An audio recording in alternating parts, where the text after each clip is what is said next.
Good morning, all dear students. I am Harshad Vishwakarma, and today I will explain the fifth chapter of NCERT first flight book. जो NCERT की जो first flight book है उसकी जो fifth chapter है उसकी मैं fifth chapter को आज मैं आपको समराइज करूंगा, आप लोगों को समरी बताऊंगा कि इस चैप्टर में बेसिकली क्या बताया गया है और इसके बेसिक पॉइंट्स को यहाँ पर डिस्कस करूंगा।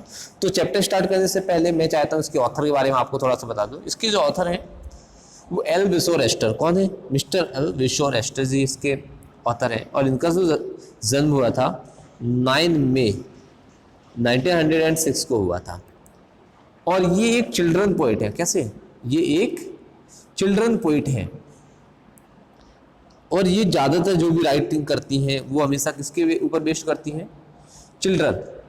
अमेरिकन अगर बात करूं तो बेसिकली इन्होंने जो लिखी हुई है अमेरिकन जो चिल्ड्रन थे उनके ऊपर लिखा हुआ है। मैक्सिमम इनके पास जो बुक्स होती थी उन बुक्स में इन्होंने ज़्यादातर सिर्फ अमेरिकन के बारे में ही लिखा हुआ है फ्रेंड्स। और इनकी जो डेथ हुई थी 15 जुलाई 1998 को, 15 जुलाई 1998 को इनकी डेथ हुई थी फ्रेंड्स। अब इसके साथ मैं एक दो पॉइंट और डिस्कस कर देता हूँ। ये इन्होंने एक स्टोरी लिखी हुई है द 100 ड्रेसेस। उसमें इन्होंने एक पॉलिस गर्ल है। अब पॉलिस कौन से लोग होते हैं, पॉलिस होते कौन से, उसके बारे में थोड़ा सा आपको ओवरव्यू बता देता हूँ।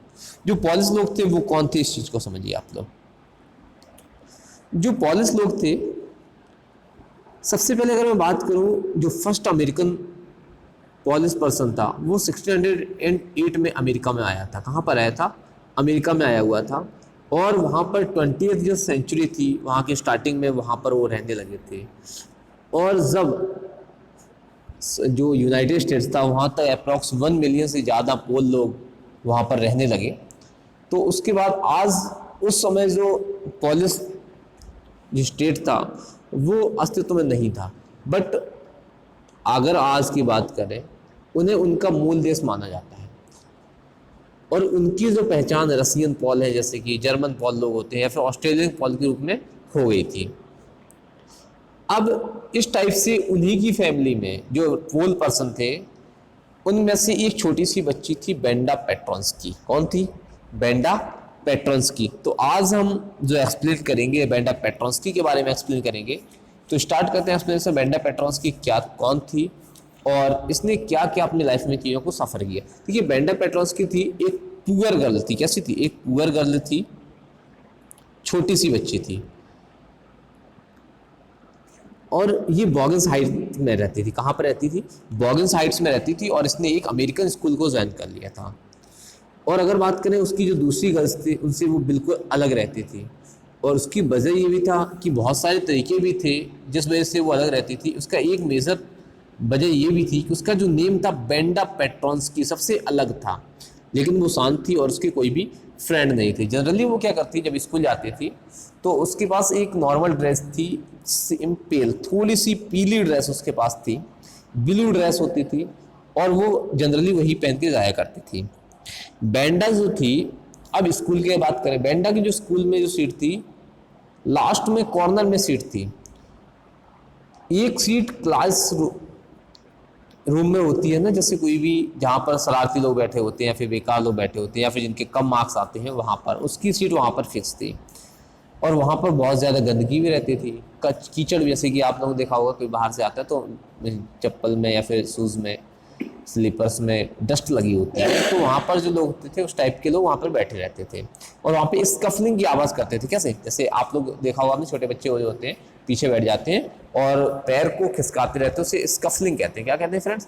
स्कफलिंग कहते हैं। और वो स्कफलिंग करना स्टार्ट करते रहते और वहीं पर बैठती थी। अब मैगी और पेडी जो थी बहुत अच्छी फ्रेंड थी। कौन सी? मैगी और पैडी। जो पैगी थी वो बहुत ही ज़्यादा प्रीटी थी, उसके बाल जो थे वो घुंघराले थे और बहुत ही ज़्यादा वो ब्यूटीफुल ड्रेसेस को पहनती थी। वो सबसे अच्छी लड़की थी। She was the most liked girl of Wanda class. Wanda की जो क्लास थी, वेंडा क्लास की वो सबसे पसंदीदा लड़की थी। वो जनरली कई बार क्या करती थी, उसको परेशान करने के उससे क्वेश्चंस भी पूछती थी और कहती थी कि उसके पास 100 ड्रेसेस हैं। बहुत ही पोलाइट बॉस। अब मैडी जो थी, जो उसकी दूसरी फ्रेंड थी पैगी की, मैडी, वो हमेशा मना करती थी पैगी को कि उसको परेशान ना किया, तो उसको टीज मत करो, क्योंकि उसको थोड़ा सा अनकंफर्टेबल लगता था, क्योंकि उसे लगता था कहीं ना कहीं उसके साथ भी ये सब चीज़ें फेस हुई हैं, तो उसे किसी दूसरे के साथ इस टाइप की कोई भी टीजिंग नहीं करनी चाहिए। अब स्कूल में एक कंपटीशन स्टार्ट होता है, स्कूल में एक कंपटीशन स्टार्ट होता है जिसमें पेंटिंग की बात होती है। किसकी होती है? पेंटिंग की बात चलती है। अब इसके कुछ टाइम में जनरली, अब जो बेंडा है, वेंडा जनरली आप सभी लोगों को, जैसे मैंने बताया कि वो शांत लड़की थी, वो जनरली किसकी बात करती थी? वो जो बातें करती थी अपने 100 डैसेस के बारे में, और कहती थी कि हमारे पास 100 डैसेस हैं, लेकिन सब लोग उसका मजाक बनाते थे। क्यों बनाते थे? क्योंकि वो तो जनरली ब्लू कलर की ड्रेस पहन के आती थी, जो पेल ब्लू थी, लाइट पेल ब्लू ड्रेस थी, वो उसको पहन के आती थी। तो सभी लोग क्या कहते थे कि उसके पास ड्रेस होगी, मिस वो झूठ बोल रही है, होगी ही नहीं ड्रेस, लेकिन पहन के आती है। और कई बार उसकी जो लड़कियां, गर्ल्स थी, और उसको कहती थी कि हाँ वो वेलवेट या फिर सिल्क की बनी हुई है, और सभी के डिफरेंट डिफरेंट कलर्स हैं, इस टाइप से उसको टीजिंग करते, परेशान करते रहते थे। अब कंपटीशन स्टार्ट हुआ। अब उसके बाद क्या होता है, एक दिन क्या हुआ, जो बेंडा थी वो स्कूल नहीं आई, और किसी ने 2 दिन तक, लेकिन तीसरे दिन भी नहीं आई। अब पैगी और मैडी को ऐसा लगा कि उसने मुझसे मजाक नहीं बनाया, इस वजह से उसने उसको पहचान समझ में आया, और उसने उसका जो ओलिवर स्ट्रीट थी वहाँ पर वेट भी किया। और कई बार क्या होता था कि वहाँ पर वो वेट करती थी कि वहाँ पर वो आके मिलती थी, उसके बाद फिर वो स्कूल आती थी। मिस रास्ता था, ओलिवर स्ट्रीट था वहाँ पर, जिसका वेट करती, बट वेंडा नहीं आई। अब वो इस बात के लिए लेट हो गए। अब नेक्स्ट डे क्या था, जो कंपटीशन चल रहा था स्कूल में, उसका ड्रिजलिंग, बारिश थोड़ी थोड़ी बूंदाबांदी हो रही थी। पैगी और मैडी जो थी, उन्होंने अब बेंडा का वेट नहीं किया, क्योंकि वो नहीं चाहती थी कि वो फिर से स्कूल के लिए लेट हो जाए, क्योंकि वो बहुत ज़्यादा चिंतित थी कि उनके अंदर वरीनेस थी कि उनका जो कंपटीशन था, इसका ड्रेसेस पेंटिंग का कंपटीशन हुआ था, उसका जो रिजल्ट है वो आज अनाउंस होना था। अब उसके बाद क्या होता है कि बेंडा के घर पर कौन कौन जाता है?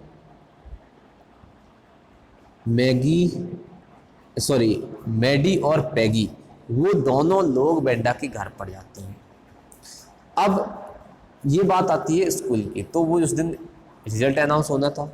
तो as they entered their classroom, जैसे ही उन्होंने उसके क्लासरूम में एंटर किया, दे स्टॉप्ड एंड गैस्प्ड, वे रुक गए और बातें करने लगे। वहाँ पर क्या था, 100 ड्राइंग्स रखी हुई थी, ब्राइट थी, ब्यूटीफुल थी, और डिफरेंट डिफरेंट डिजाइंस की थी, और वो पूरे रूम में फैली हुई थी। और हर एक पर्सन जो उस रूम में एंटर करता था, वो हमेशा सिर्फ उसी के बारे में बातें करता था। लेकिन अब टाइम आ रहा था कि जो मिस मैसन थी वो रिजल्ट अनाउंस करने वाली थी। अमंग द बॉयज़, जो बॉयज़ थे, जैक बॉगल्स थे जो हेड बॉर्न, बॉयज़ में जैक बॉगल्स ने बॉर्न किया। Among the girls, Benda Petronski. अब गर्ल्स में किसने उस प्राइज़ को जीता? बेंडा पेट्रॉन्स्की की। She asked the student to give her a special applause. अब अप्लॉज दिया गया किसको? बेंडा पेट्रॉन्स्की को, लेकिन वो उस एंजॉय को या उस मोमेंट को एंजॉय करने के लिए प्रेजेंट नहीं थी, और उसने 100 स्केचेस को सबमिट किया हुआ था, और उसका जो हर एक स्केच था वो विनिंग था। क्या था? विनिंग था। जब वो विनिंग था तो उन्हें लगा कहीं ना कहीं ये चीज़ अच्छी है, इसी वजह से उसे विनर अनाउंस किया गया। तो इस टाइप से जो द 100 डेसेस फर्स्ट है, ये आपका पार्ट फर्स्ट कंप्लीट हो जाता है। और वहाँ पर अब जो नेक्स्ट पैराग्राफ होगा उसमें एक लेटर आता है बेंडा पेट्रॉन्स्की के फादर के एंड से। वो सब चीज़ें मैं आगे एक्सप्लेन करूँगा नेक्स्ट पार्ट में।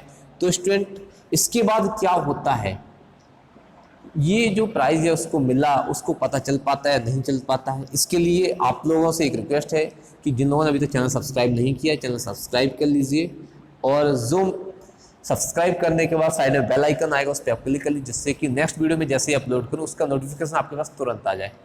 Okay students, thanks for watching and have a nice day.